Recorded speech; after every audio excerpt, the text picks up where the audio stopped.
नजरिया गे रखो हको छौरन सबे तोरे पर नजरिया गे।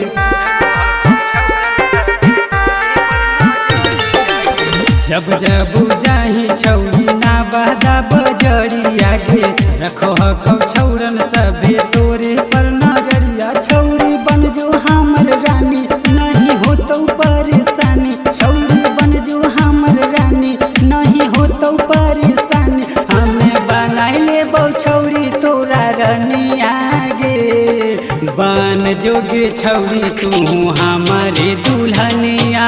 कीन दे बौना के ना दुनिया गे बन जोगे छौरी तू हमारे दुल्हनिया। कीन दे बौना के ना दुनिया गे।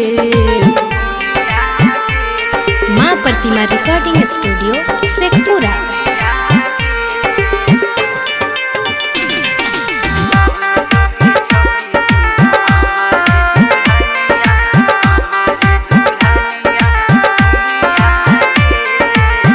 जन्मों से ज्यादा तोरा मानबौ सजनिया बनाई के रखबौ सुगनिया।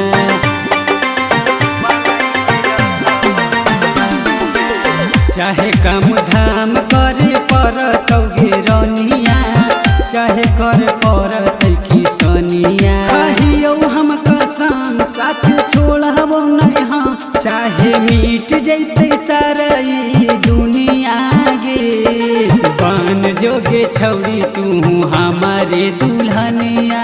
कीन दे बौना के ना दुनिया गे बन जोगे छौरी तू हमारे दुल्हनिया। कीन दे बौना के ना दुनिया गे बन जोगे छौरी तू हमारे दुल्हनिया। मिक्स बाय शैलेंद्र बाबू।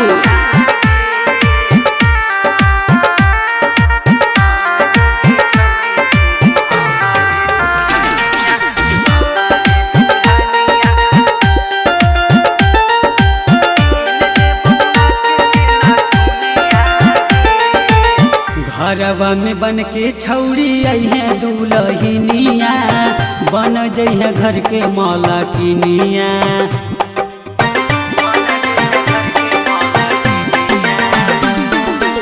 सोलह सिंगार करके रही है तू घरवा ना त लग जई तो नजरवा। रोहित बंती के बोलै तो रोशन गाड़ी से घूमै तो तोरा दूर होई जैतो परेशानिया गे बन जोगे छौरी तू हमारे दुल्हनिया।